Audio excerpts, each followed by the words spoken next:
सभी गोपियां भगवान को देख करके बड़ी भारी अत्यंत प्रसन्न, इतनी प्रसन्न जिसकी कोई सीमा नहीं। अब तो भगवान धीरे धीरे करके चलने लगे। अब भगवान जैसे ही चले तो भगवान के चलने से सर्वप्रथम भगवान के चलने से पहले कौन आ गया? भगवान खचुरते खचुरते खचुरते खचुरते गौशाला में पहुंच गए। भगवान गाय को बड़ा प्रेम करते थे। आप लोगों से भी कहते हैं गाय से बड़ा प्रेम करो।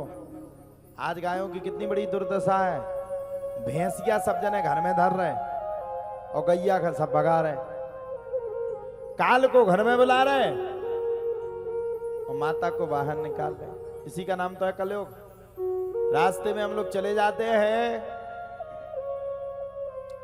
तो जगह जगह पर गौ माता की दुर्दांत दुर्दशा देखने के लिए मिलती है। रोड पे चले जाओ आप, सबसे बुरी दुर्दशा हमारे बुंदेलखंड के एरिया में गायों की जा रही है।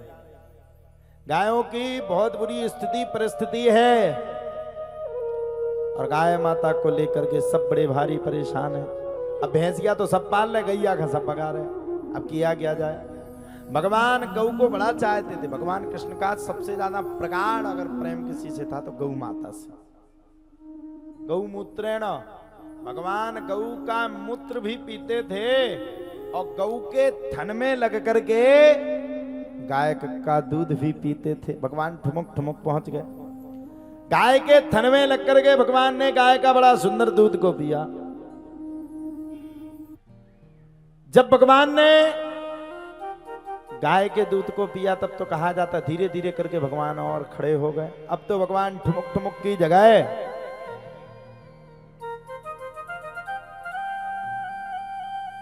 भाई क्या हॉर्न काहे बजा रहे हैं? ठुमुक ठुमुक की जगह भगवान अब तो चलना शुरू कर दिए। इतना चले जिसकी कोई सीमा नहीं। भगवान बड़े हो गए।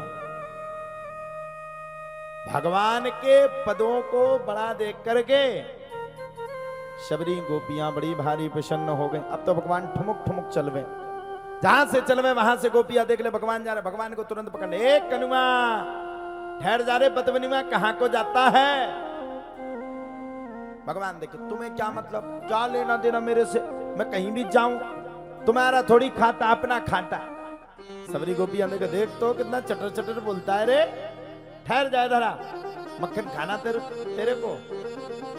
भगवान कहते बिल्कुल खाना भैया, खूब खाएंगे जरूर खाएं।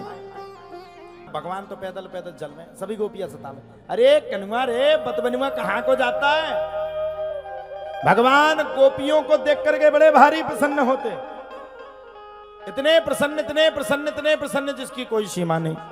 गोपियों को देखकर भगवान बड़े भारी भयंकर प्रसन्न हो रहे। अब गोपियां भगवान को सता रही, अरे कनुआ कहां को चला रे बदबनुआ? भगवान कहते तुम सबको क्या मतलब, हम तो कहीं भी जाएं। गोपियां कहती धरा चल मक्खन खा ले। भगवान को पहले मक्खन खाना सिखाती और जब भगवान मक्खन की चोरी कर लेते तो सबरी गोपियां भगवान को पकड़ करके और भगवान के गालों को पकड़ करके तान रही हैं। भगवान करे मेरे गालों को मत तानो, ये मुरझाए हुए हैं। गोपियां कहती है बात तेरी शिकायत हम माता यशोदा से करवेंगी। तू कितने बड़े बड़े काम करता है, शर्म नहीं आती, चोरी करता? भगवान बोले नहीं करेंगे। मैया से मत कहना। बताओ साहब, जिसके घर में कई हजार गायें हैं वो भगवान गोपियों के प्रेम के बस में आकर के चोरी करके गोपियों के साथ खेल रहा है। वही परमात्मा है, वही परमात्मा। अब मैं क्या कहूं? परमात्मा की अनुपम कृपा को देख करके सभी गोपियां बड़ी भारी प्रफुल्लित प्रसन्न हैं और गोपियों के कहने पे भगवान नृत्य कर रहे हैं। आहा, बड़ा भारी नृत्य, बड़ा भयंकर नृत्य भगवान कर रहे हैं। सबरी गोपियां भगवान को नचा रही हैं, बीच में गोपियां नचा रही हैं और अगल बगल में गोपियां नाच रहे हैं। वहां से देवी देवता देख रहे हैं कि संसार को अपनी उंगली में नचाने वाला भगवान आज गोपियों के बस में आकर के उनकी उंगलियों पर नच रहा।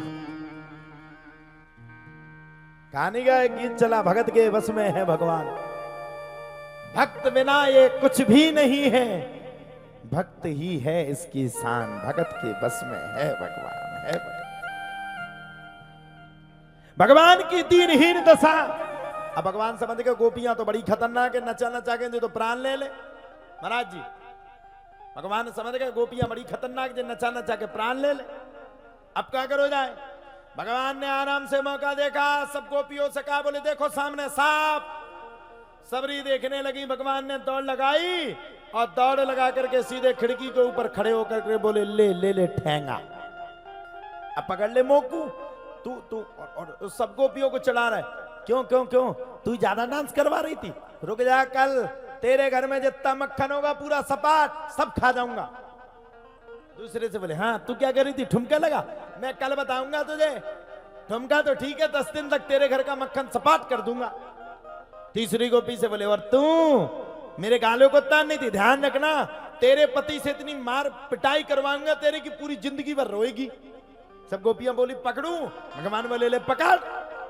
गोपियां जैसे भगवान को पकड़ने के लिए भागी, भगवान तो छलिया थे और भगवान गोपियों को छोड़ करके तत्काल वहां से भाग गए। अब दूसरे दिन भगवान नहीं आए, सभी गोपियां भगवान का इंतजार करने लगी और जब भगवान नहीं आए तो बुंदेलखंड की सरीला की माता भगवान के लिए रोने लगी।